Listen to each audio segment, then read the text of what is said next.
खमागणी, मेरा नाम संतोष है और आज हम बात करेंगे सॉइल्स ऑफ इंडिया के बारे में। काफ़ी सिंपल टॉपिक है, लेकिन प्रीलिम्स एंड मेंस को लेके काफ़ी क्वेश्चंस आ जाते हैं। So it is important that we understand what is the distribution of different type of soils in India, उनका फर्टिलिटी लेवल क्या है, उनमें क्या माइक्रो न्यूट्रिएंट्स एंड न्यूट्रिएंट्स मिलते हैं, कहाँ कहाँ पे वो मिलती है और उनका ओरिजिन कैसे होता है, क्या उनके डिफरेंट कैरेक्टरिस्टिक्स हैं, उनके बारे में बात करेंगे। इंडिया में जनरली हम 6 तरह की सॉइल ग्रुप को मान के उनकी कैरेक्टरिस्टिक के बेसिस पे उनका डिवीजन करते हैं। Alluvial soil, black soil, red soil, laterite soil, forest and mountain soil and arid and desert soil. One by one करके हम सबको पढ़ेंगे, बट पहले थोड़ा सा देखते हैं कि सॉइल का ओरिजिन कैसे हुआ है। देखो, सॉइल जब हम देखते हैं आसपास, जब भी मिट्टी दिखती है तो काफी बारीक कण होता है। ये जो बारीक कण है ये बहुत मिलियन ट्रिलियन ऑफ पार्ट टूटा हुआ है माउंटेन की रॉक का। अब सॉइल में जैसे हम अभी आगे पढ़ेंगे आपको different colour, different characteristics, different texture दिखाई देगा। कोई क्लेई होती है, कोई थोड़ी सी कोरस होती है, मोटी होती है, क्यों होती है वो। तो जनरली क्या होता है कि माउंटेन की जो रॉक है ये डिफरेंट वेदरिंग एजेंट्स, ग्लेशियल हो सकता है, विंड हो सकता है, रिवर हो सकता है, इनसे धीरे धीरे ब्रेक डाउन होती है और ये बड़ी चट्टान टूट के बिल्कुल छोटे पत्थर, एंड देन पत्थर फर्दर टूट के सॉइल के अंदर कन्वर्ट होता है। इसीलिए सॉइल का हमेशा एक पेरेंट कैरेक्टरिस्टिक होता है कि उसकी पेरेंट रॉक क्या थी। अगर इसकी पेरेंट रॉक वॉल्केनिक ओरिजिन की है तो इस मिट्टी के अंदर भी उसी वॉल्केनिक ओरिजिन के न्यूट्रिएंट्स एंड उसकी कैरेक्टरिस्टिक मिलेगी। अगर ये सेडिमेंट्री की थी तो सेडिमेंट्री की ओरिजिन, सेडिमेंट्री की टेक्सचर, सेडिमेंट्री का कैरेक्टरिस्टिक उस सॉइल में मिलेगा, जैसे कि हमें एलुवियल में मिलता है। Now this is basic one thing. Another thing की अगर आप रिवर में माउंटेन से, माउंटेन ऊपर से अगर आप नीचे के lower riparian areas and coastal areas के पास अगर जाओगे तो you will notice a major major difference. आप नदी में जितना ऊपर अपर साइड में रहोगे, माउंटेन एरियाज के पास में रहोगे, आपको बड़े बड़े बोल्डर्स दिखेंगे। जैसे ऋषिकेश के अंदर आपने देखा होगा कि आपको एक तो जो मिट्टी है पास में, रिवर बैंक के पास में, वो काफी मोटी होती है, दानेदार मिट्टी होती है, ठीक है। It's not a very fine soil, it's a बारीक मोटी soil. And then you will see big big rocks also, जो माउंटेन से नीचे ट्रांसपोर्ट करके लाई गई है। बट जैसे जैसे आप कोस्टल एरिया की तरफ जाते जाओगे, या अगर आप गंगा के ही पाथ में जाओगे तो आप देखोगे कि आगे वाले पाथ में मिट्टी का जो टेक्सचर है, एक तो वो छोटा होता जा रहा है, मतलब मिट्टी कोरस से फाइन होती जा रही है, मतलब मोटी मिट्टी से बारीक मिट्टी होती जा रही है। और जो बड़े बड़े बोल्डर्स हमें मिल रहे थे ऋषिकेश की साइड में, वो हमें मिलना बंद हो जाएंगे। विच मीन्स व्हाट हैपन कि एक तो पानी का फ्लो जो फोर्स था वो कम हो गया है, so that is not carrying the boulders. And दूसरा, जो ये सॉइल थी ये अभी भी धीरे धीरे और भी बारीक होती हुई कोस्टल एरिया तक एकदम फाइन सॉइल मिलती है हमें, जो बहुत ज्यादा एक्सट्रीमली फर्टाइल होती है, ठीक है। So this is how the erosion happen, this is how the origin of the soil happen. अब उसके बेसिस पे लेट्स सी इंडिया के अंदर हमने जो पार्ट जनरली डिवाइड किया है, तो ये जो ग्रीन वाला एरिया आपको दिख रहा है ना, ये ग्रीन एरिया है माउंटेन सॉइल का। माउंटेन एरिया है यहाँ पे पूरा का पूरा हिमालयाज। तो हिमालयाज में हमें माउंटेन या फिर फॉरेस्ट सॉइल दिखाई देती है, ठीक है। ये जो ब्लू आपको दिखाई दे रहा है ये हमारा one of the major fertile areas है। यहाँ पे ब्रह्मपुत्र के आसपास भी आपको ये दिखाई देगा, एंड कोस्टल एरियाज में भी आपको ये ब्लू दिखाई दे रहा होगा। यहाँ पे देखो कोस्टल एरियाज में, ये जो कोस्टल एरियाज में दिख रहा है ये है हमारा एलुवियल सॉइल, जो बहुत फर्टाइल होता है। जैसे हम बोलते हैं बालू मिट्टी काफी फर्टाइल है, जो नदी के पास से मिलती है। ये जो येलो कलर आपको यहाँ दिखाई दे रहा है ये है हमारा एरिड सॉइल, जो डिजर्ट में मिलती है, ठीक है। अब ये जो ग्रीन आपको यहाँ पे दिखाई दे रहा है ये है हमारी ब्लैक सॉइल। ब्लैक सॉइल जिसे हम रेगर सॉइल भी बोलते हैं, जिसे हम कॉटन सॉइल भी बोलते हैं, काली मिट्टी जो बहुत ज्यादा उपजाऊ होती है कॉटन के लिए। ये जो रेड कलर आपको यहाँ पे दिखाई दे रहा है ये है हमारी रेड सॉइल, ठीक है। और यहाँ पे आपको एक कलर दिखाई दे रहा होगा इसके बीच में लाइट शेड्स के अंदर, ये वाला लाइट शेड्स के अंदर जहाँ पे मेरा पेन चल रहा है, I'll show it again। ये लाइट शेड में जहाँ पे पेन दिखाई दे रहा है ना आपको, ये काफी छोटे छोटे पैचेस हैं जहाँ पे मिलती है हमारी लेटेराइट सॉइल, ठीक है। अब क्या डिफरेंट तरह की सॉइल है, क्या क्या उसमें डिफरेंट कैरेक्टरिस्टिक्स है, हम एक एक करके देखते हैं। Okay, first coming to the alluvial soil. Alluvial soil सबसे इंपॉर्टेंट ग्रुप ऑफ सॉइल है। ये सबसे ज्यादा फर्टाइल सॉइल होती है, इसके अंदर हर तरह की क्रॉप, चाहे राइस हो, व्हीट हो, शुगर केन हो, कॉटन हो, जूट हो, potato, every different type of मिलती है। बट इसके अंदर डिफिशियंसी रहती है नाइट्रोजन, फास्फोरस एंड ह्यूमस की। समझने की कोशिश करो ये सॉइल क्या है। एलुवियल सॉइल जनरली हमें मिलती है जो रिवर के आसपास के फ्लड प्लेन एरियाज होते हैं वहां पे, बहुत फाइन पार्टिकल्स होते हैं ये।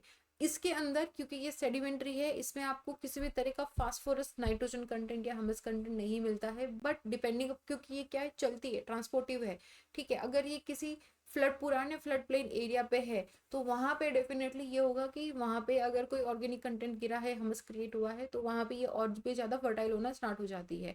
तो ये जो एलुवियल है, ये बहुत फाइनर पार्टिकल ऑफ रॉक मटेरियल होते हैं, पूरी रॉक चट्टान टूट के एकदम छोटे छोटे बारीक पार्टिकल्स के अंदर हो जाती है, जो रिवर में सस्पेंडेड रहती है। अगर आप मतलब पानी में भी देखना, कहीं पे अगर बारिश का पानी भी जमा हुआ है नीचे, मिट्टी, आप उसे एकदम ऐसे हिलाओगे तो गुदला पानी हो जाता है, मतलब एकदम उसमें मिट्टी सस्पेंडेड हो जाती है। वो एकदम बहुत फाइन पार्टिकल्स होते हैं, पर धीरे धीरे क्या देखोगे आप कि वो धीरे धीरे सेटल भी हो गई है। जितना फाइनर पार्टिकल होगा मिट्टी में, उसमें उतना ही टाइम लगेगा नीचे सेटल होने में। जितना ज्यादा कोरस होगा उतना जल्दी वो सेटल हो जाएगा। तो ये जो एलुवियल मिट्टी है, डिपेंडिंग अपॉन कि इसका टेक्सचर कैसा है, क्लेई है या थोड़ा सा कोरस है या फाइन है, ये रिवर के बेड पे या फिर उसके वाटर में सस्पेंडेड रहती हुई ट्रांसपोर्ट होती है। नाउ ये जनरली इंडो गेंजेटिक प्लेन या फिर कोस्टल एरियाज में या फिर ब्रह्मपुत्र के प्लेन में मिलती है, इस तरीके की दिखाई देती है। इसकी जो पेरेंट मट ये हम इसे अजोनल सॉइल के अंदर भी मानते हैं, क्योंकि ये इसका पेरेंट रॉक हिमालयाज के पास हो गया, इसका पेरेंट रॉक कोई और माउंटेन रेंज है, बट ये मिलती हमें कहाँ पे है, बहुत दूर, या तो कोस्टल एरियाज पे या फिर फ्लड प्लेन एरियाज पे। तो ये सतलज, गंगा, ये ब्रह्मपुत्र वैली, नर्मदा, तापी, कोई भी रिवर वैली या फिर कोस्टल एरियाज के आसपास में इंडिया का लगभग 24% तक का एरिया जो है वो एलुवियल सॉइल से कवर्ड है। You can see it here, this whole area, like ये आपको दिख रहा होगा, अब तो कलर में भी डिफरेंट, 40% तक का लैंड एरिया जो है ये हमें यहाँ पे मिलता है, ठीक है। अब इसमें एक चीज हम देखोगे कि यहाँ पे एक भाबर और तराई का, भांगर या खादर का एक कॉन्सेप्ट दिखाई देता है। तो हिमालय से जब इस तरीके से रिवर अपने साथ में इस मिट्टी को लेके आती है, तो यहाँ पे आपको डिफरेंट टेक्सचर दिखाई देता है। जितना आप माउंटेन से दूर जाओगे उतना ही डिफरेंट टेक्सचर हो जाता है। अब एक कॉन्सेप्ट आता है यहाँ पे भागर एंड खादर का। ये भागर क्या होता है, ये ओल्ड एलुवियल सॉइल होती है, और खादर क्या होता है, ये न्यू एलुवियल सॉइल होती है। अब इसमें क्या डिफरेंस हुआ, देखो ये है रिवर का पानी, ठीक है, यहाँ पे ध्यान से समझना, ये है रिवर का पानी। अब रिवर का पानी फ्लक्चुएट होता रहता है डिपेंडिंग अपॉन कि ग्लेशियर्स कैसे मेल्ट हो रहे हैं, बारिश कैसे आ रही है। अब जितने अगर पानी ऊपर की तरफ उठा, अगर ये अपने एक लेवल से ऊपर उठा, तो ये अपने साथ क्या हो रहा है, हर बार एक नई एलुवियल मिट्टी लेके आ रहा है। तो आसपास के फ्लड एरियाज में ये नई एलुवियल मिट्टी को हर साल स्प्रेड कर देता है, मतलब यहाँ पे मिट्टी हर साल रीजनरेट होती है। तो ये खादर एरिया होते हैं, ये न्यू एलुवियल होते हैं, बहुत फर्टाइल होते हैं। तो इसका मतलब क्या हुआ कि यहाँ पे आपको बड़े कंकर वंकर कुछ नहीं मिलेंगे। लेकिन जो भांगर होते हैं ना, ये ओल्ड एलुवियल होती है, ये पुराने फ्लड प्लेन एरियाज होते हैं। कि पहले आज से 10 20 25 50 साल पहले रिवर इतनी चौड़ी होके फैल के चलती थी, लेकिन अब रिवर श्रिंक हो गई है। Whatever the 10 reason are for that. अब जो पुराना फ्लड प्लेन एरिया था वहां पे कंटिन्यूसली रिन्यूअल नहीं होता है जो एलुवियल मिट्टी का है, तो मतलब वहां पे मिट्टी क्या हो गई है, पुरानी मिट्टी हो गई है। तो वहां पे हमें कंकर वगैरह भी मिलते हैं, और ये इतनी ज्यादा फर्टाइल नहीं होती है जितनी की खादर होती है। तो खादर और भांगर में कंफ्यूज नहीं होता है, खादर इज नई, खादर इज न्यू एलुवियल, भांगर इज पुरानी पुरानी एलुवियल जो कि दूर के फ्लड प्लेन एरियाज के अंदर है, ठीक है। तो ये खादर एंड भांगर होता है।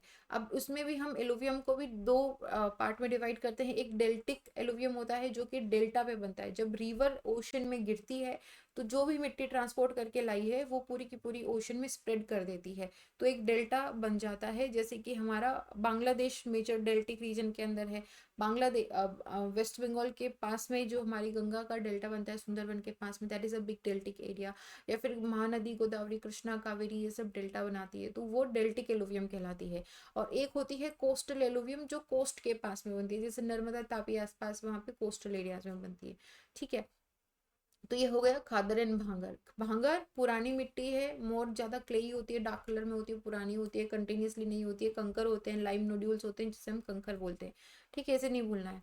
अच्छा, अब सेकंड पार्ट आता है ब्लैक सॉइल का। ब्लैक सॉइल दिखने में काली होती है, नाम से ही जाहिर हो रहा है, और इसका जो ओरिजिन है वो वोल्केनिक रॉक से होता है। तो इसकी वजह से इसके अंदर एक आपको जो ब्लैक कंटेंट है वो दिखाई देता है टाइटेनिफेरियस मैग्नेटाइट की वजह से। उसकी वजह से इसमें आयरन एंड ब्लैक कॉन्स्टिट्यूट होता है। इसकी पेरेंट रॉक जो वोल्केनिक ओरिजिन की होती है, इसीलिए ये आसपास की जो डेक्कन प्लेट्यू है सिर्फ वहीं पे ही मिलती है और कहीं पे नहीं मिलेगी। इसके अंदर आयरन, पोटेशियम, क्योंकि वोल्केनिक रॉक जो है वो मिनरल रिच होती है, इसलिए ये सॉइल भी मिनरल रिच होती है ये, iron, potassium, calcium, lime, aluminium, magnesium, ये सब कुछ इसमें मिलता है। अब इसमें एक बड़ी खूबसूरत कैरेक्टरिस्टिक होती है कि ये मॉइस्चर को बहुत रिटेन करके रखती है, ये काफ़ी क्लेई टाइप की होती है, मतलब चिपचिपी होती है थोड़ी सी। ये मॉइस्चर को रिटेन इस तरीके से करके रखती है कि जब बारिश होती है तो ये पानी को अब्जॉर्व करके अपने अंदर रख लेती थी और एकदम स्वेल हो जाती है, फूल जाती है ये मिट्टी। लेकिन फूल जाती है का मतलब ये भी है कि ये बहुत टाइम तक, मतलब बारिश होने के और भी ज़्यादा टाइम तक इसके अंदर मॉइस्चर कंटेंट नीचे तक रहता है। लेकिन इसकी वजह से ये होता है कि जब बारिश हो रही होती है और ये पूरी एकदम कीचड़ टाइप हो जाती है, फूल जाती है मिट्टी, तब इसमें प्लगिंग करना या फिर जब जब इसमें खेती करना बहुत मुश्किल हो जाती है, जब थोड़ा सा पानी इसमें सूख जाता है, बैठ जाता है, तब इसमें खेती करी जाती है। लेकिन जब गर्मी का सीजन आता है तब इसके अंदर जो मॉइस्चर रिटेन्ड था वो इवोपरेट होना स्टार्ट होता है। उस इवोपरेशन की वजह से इसमें इस तरीके से क्रैक आ जाते हैं। ठीक है। अब ये जो क्रैक है ये इसमें बहुत यूजफुल होते हैं, इसकी वजह से जो ऑक्सीडाइजेशन है सॉइल का वो होता है, मतलब ऑक्सीजन नीचे जाती है सॉइल में और इसलिए इसकी जो फर्टिलिटी है वो मेंटेन रहती है। And that is one of the reason कि black soil has an extraordinary fertility for the different type of crops. Cotton बहुत होती है यहाँ पे, कॉटन के लिए तो ये मतलब बिल्कुल जन्नत है यहाँ पे। थर्ड आती है हमारी रेड सॉइल। रेड सॉइल नाम से पता चल रहा है कलर होता है रेड, ये रेडिश टू ब्राउनिश कलर की होती है। क्यों होती है? क्योंकि इसकी जो पेरेंट रॉक है वो ग्रेनाइट, जेनेसिस या क्रिस्टलाइन की होती है। इसके अंदर जो depending upon the colour of the soil, की सॉइल का कलर कैसा है उसके हिसाब से इसकी ग्रेडिंग होती है। जैसे अगर लाइट कलर्ड सॉइल है तो मतलब कि वो अपलैंड की है। अगर डार्क डार्क रेड है, एकदम बिल्कुल गहरा रेड है, तो मतलब वो प्लेन या वैली की सॉइल है। जनरली ये हमें मिलती है तमिलनाडु, कर्नाटका के आसपास, साउथ ईस्ट महाराष्ट्र, मध्य प्रदेश, गोवा, केरला, उड़ीसा, बिहार, इन स्टेट्स के अंदर हमें मिलती है रेड एंड येलो सॉइल। ठीक है, ये इग्नियस या फिर क्रिस्टलाइन रॉक से बनती है।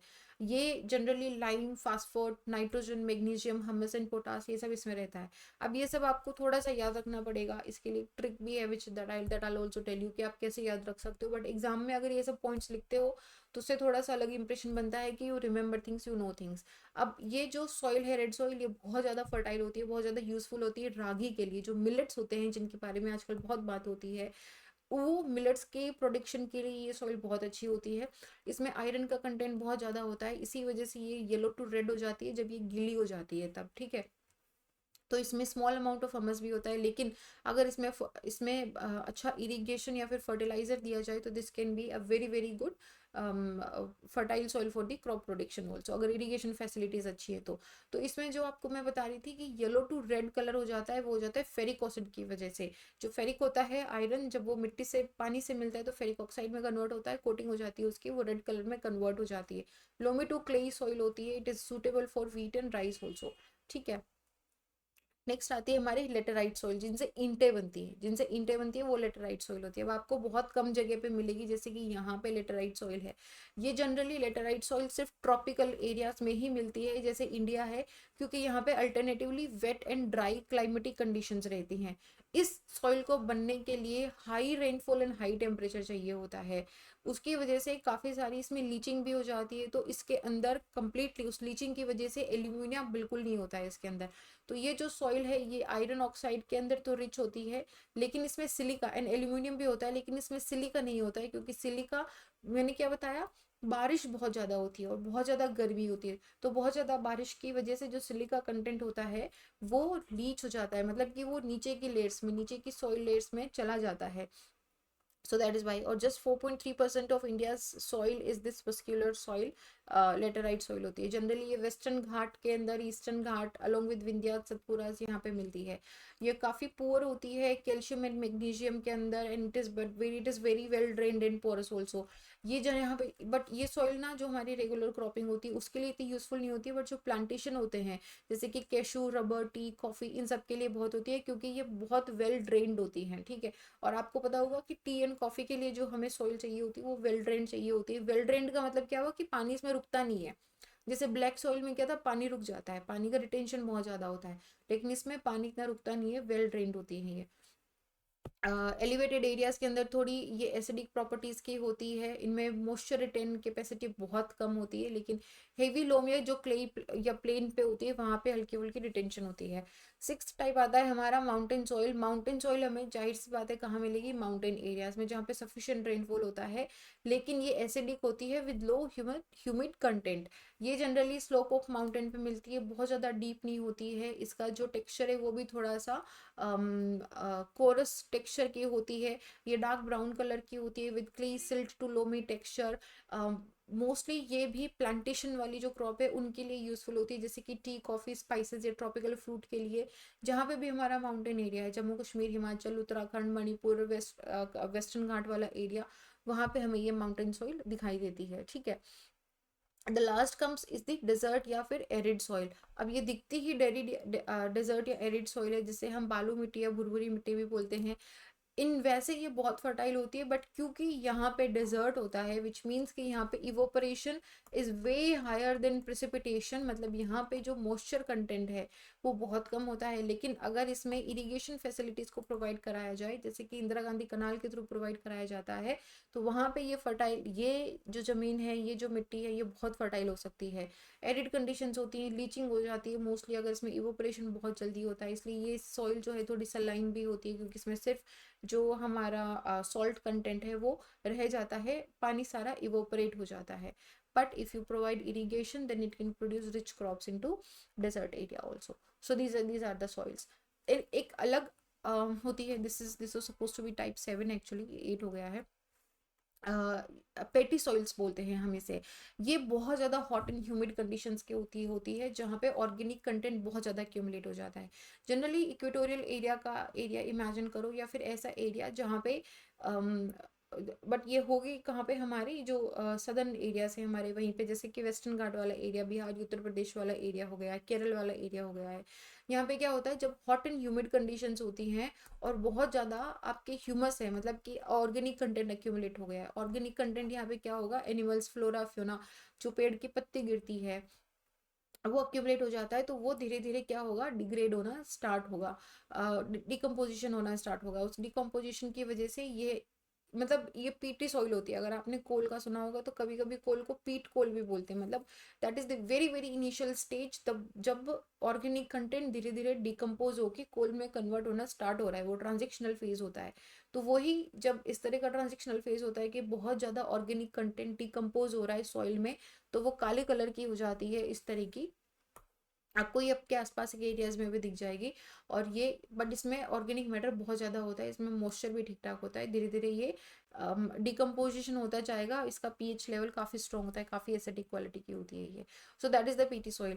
सो these are the different types of soil. Alluvial soil, जिसके अंदर ये जनरली अजोनल सॉइल होती है, 40% तक एरिया कवर करती है, इसमें पोटास होता है लेकिन फास्फोरस नहीं होता है। क्यों नहीं होता है? And then we have the desert soil, black soil, peaty soil. इसका एक बार स्क्रीनशॉट ले लेना, ये काफ़ी यूजफुल रहेगा आपके लिए। Red soil, laterite soil and the mountain and forest soil. काफ़ी सिंपल टॉपिक है, इसमें बहुत ज़्यादा कुछ है नहीं, but you need to remember कि कहाँ पे कौन सी सॉइल मिलती है और उसका क्या कैरेक्टरिस्टिक है।